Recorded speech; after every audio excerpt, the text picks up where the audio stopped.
Shalom, we are back again here with another video with the next story of the zodiac Sagittarius, the ancient image of Sagittarius, the archer.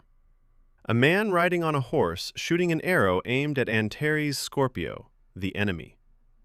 Sagittarius in Roman, the archer who sends forth an arrow. He continues the story of the mighty one coming as a conqueror. In Hebrew, Sagittarius is known as Kasith, meaning bending the bow for shooting. This constellation represents no other than King YHWH'S on his white horse, which I connects with Revelation 19:11-16, which reads, "Now I saw heaven opened, and behold, a white horse, and he who sat on him was called Faithful and True, and in righteousness he judges and makes war. His eyes were like a flame of fire, and on his head were many crowns. He had a name written that no one knew except himself. He was clothed with a robe dipped in blood, and his name is called the Word of Yahweh. And the armies in heaven, clothed in fine linen, white and clean, followed him on white horses. Now out of his mouth goes a sharp sword, that with it he should strike the nations. And he himself will rule them with a rod of iron. He himself treads the winepress of the fierceness and wrath of Almighty Elohim. And he has on his robe and on his thigh a name written, King of Kings and Master of Masters." The ancient stars of Sagittarius is Naim, in Hebrew meaning the favorable or delighted in, Croton in Greek meaning the purchaser, Nehushta in Hebrew meaning going or sending forth, Terabellum in Hebrew meaning sent forth swiftly, Al-Shaula in Arabic meaning the dart, Rukba Rami in Arabic meaning the riding of the bowman. Others have names denoting delight, favor, and speed. Al-Warida, Arabic, who comes forth. Scripture that support this constellation is Psalm 45, 4-5, and Psalm 64, 7-8, which reads, "In your majesty ride out to victory, defending truth, humility, and justice. Go forth to perform awe-inspiring deeds. Your arrows are sharp, piercing your enemies' hearts. The nations fall beneath your feet." Psalm 45, 4-5. But YHWH himself will shoot them with his arrows, suddenly striking them down. Their own tongues will ruin them, and all who see them will shake. Psalm 64, 7-8. The message thus far is that of a mighty one who comes swiftly riding upon a great horse, armed with a bow with his arrow aimed at the heart of the enemy. He is coming swiftly and with mighty, vengeful power, even though he is also seen to be both favorable and blessed of Yahweh. Sagittarius is thus a perfectly clear reflection of Messiah YHWH, who all wisdom, all goodness, and all righteousness, who is going to come swiftly, armed as a warrior to defeat his enemy, Satan, and to undo or destroy all the works of the devil. 1 John 3:8. He will not rest until all his enemies are under his feet. This is amplified in the accompanying decans, Lyra, Era, and Draco. Decans, apart. Each sign is divided into 3 decans and continues the story of the main constellation, Sagittarius, and related scripture. The first decan is Lyra, the harp. The ancient image of Lyra is often imaged as an eagle, natural enemy of the serpent or snake, holding a harp which suggests song, singing, praise. Harp or lyre, ancient instruments dating from the time of Adam. Praise to the archer, King YHWH, as he is about to deliver his arrow into the heart of Scorpio. The ancient stars of Lyra. The bright star Vega means, "He shall be exalted." This connects with this scripture. "Wherefore Yahweh also hath highly exalted him, and given him a name which is above every name." Philippians 2:9. The star Shelyuk, Hebrew for the fishing eagle, who dives down on its prey. Al-Nesr, Arabic for eagle. Sulafat, springing up or ascending as praise. We have this imagery of throughout Scripture of harps being used for worship. Here are a few. And when he took the scroll, the 4 living beings and the 24 elders fell down before the Lamb. Each one had a harp, and they held gold bowls filled with incense, which are the prayers of YHWH's people. Revelation 5:8. And they said, "We give thanks to you, YHWH, the Almighty, the one who is and who always was, for now you have assumed your great power and have begun to reign." Revelation 11:17. And I heard a sound from heaven like the roar of mighty ocean waves or the rolling of loud thunder. It was like the sound of many harpists playing together. Revelation 14:2. I saw before me what seemed to be a glass sea mixed with fire, and on it stood all the people who had been victorious over the beast and his statue, and the number representing his name. They were all holding harps that YHWH had given them. Revelation 15:2. It depicts the praise of which the greater Sagittarius, King YHWH, is so deserving. But why an eagle with a harp? Eagles, like hawks, are a natural enemy of the serpent. In its rising heavenward with the lyre, it symbolizes praise, singing, and rejoicing rising up to YHWH for his great triumph over our enemy. Lyra, pictured with an eagle ascending, also speaks of YHWH as he rose from death.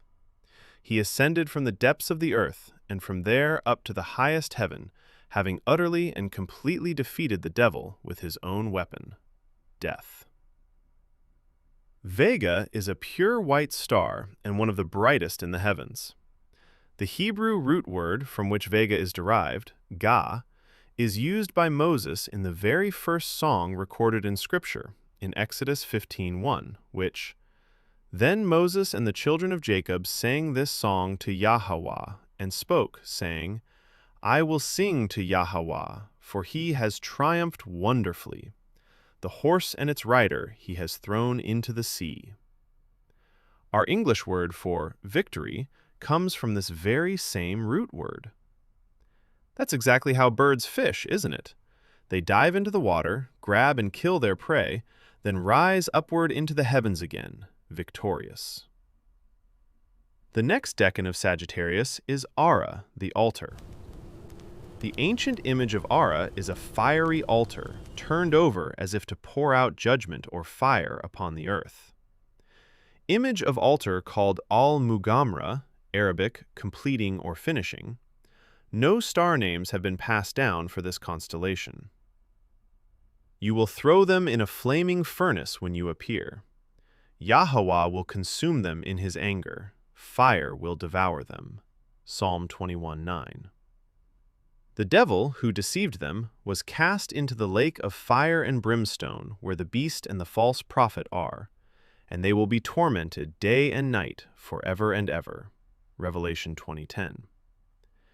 And I saw the dead, small and great, standing before YHWH, and books were opened. And another book was opened, which is the book of life. And the dead were judged according to their works, by the things which were written in the books. The sea gave up the dead who were in it, and death and Hades delivered up the dead who were in them. And they were judged, each one according to his works. Then death and Hades were cast into the lake of fire. This is the second death. And anyone not found written in the book of life was cast into the lake of fire. Revelation 20:12-15. This is the curse pronounced against the great enemy. This is the burning fire, pointing to the completion of that curse, when he shall be cast into that everlasting fire prepared for the devil and his angels. This is the allusion to it written in the midst of the very scripture from which we have already quoted, Psalm 21. This brings us to the final scene, closing up this first book of the heavens. Draco, the dragon. The last decan of Sagittarius is Draco, the dragon. The ancient image of Draco is another symbol of the snake, serpent, devil/deceiver, large and slithering through the heavens, but its head under the foot of Hercules.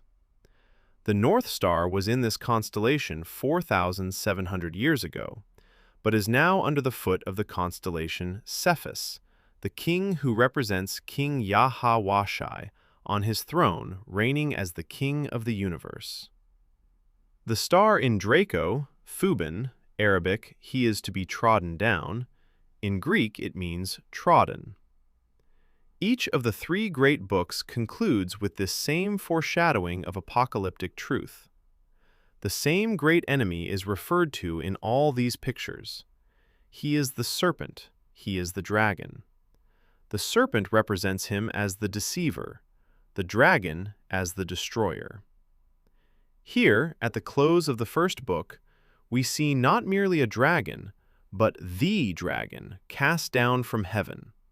Hence why now Draco the dragon is no longer the North Pole star. That is the point of this great star picture and connects with following scripture. And war broke out in heaven. Michael and his angels fought with the dragon, and the dragon and his angels fought, but they did not prevail, nor was a place found for them in heaven any longer. So the great dragon was cast out, that serpent of old, called the devil and Satan, who deceives the whole world. He was cast to the earth, and his angels were cast out with him. Revelation 12, 7-9. And he said to them, I saw Satan fall like lightning from heaven. Luke 10:18. This first book concludes with the dragon being cast down from heaven. The second book concludes with Cetus, the sea monster, Leviathan, bound. The third book concludes with Hydra, the old serpent, destroyed. The ancient stars of Draco the dragon is, the Hebrew star named Rostaban means the head of the subtle, serpent. In Arabic, it is still called Al-Waid, which means who is to be destroyed. The next star is Ethanin, the long serpent or dragon. The Hebrew names of other stars are Grumian, the subtle, Giansar, the punished enemy, Al-Dib, the reptile, El-Afik, the fraudful, El-Asiyeh, the bowed down. These stars of Draco all point to the common enemy, Satan, the devil. There's always been a spiritual war between good and evil that plays out through history, throughout Scripture, and throughout the heavens, as Scripture says in Ephesians 6:12, which reads, For we do not wrestle against flesh and blood, but against principalities, against powers, against the rulers of the darkness of this age, against spiritual hosts of wickedness in the heavenly places. The viewer watching this video, you will see more and more how the heavenly scroll, or zodiac, reveals much knowledge of Yahweh's word, and how it reveals about Messiah YHWH'S in the stars, as Scripture reveals in Psalm 119:89 and Psalm 19:1-2, which reads, Forever, O Yahweh, your word is settled in heaven. The heavens declare the esteem of Yahweh, and the firmament shows his handiwork. Day unto day utters speech, and night unto night reveals knowledge. There is no speech nor language where their voice is not heard. Their line, ecliptic line is where the 12 zodiac are located, has gone out through all the earth, and their words, messages, to the end of the world. Well, I hope you all enjoyed this video. Please share this video to others so they may too learn about the beautiful things our Father Yahweh has revealed in the heavenly scroll. In the next video, we will talk about is Capricorn. Please stay tuned, and until next time, Shalom.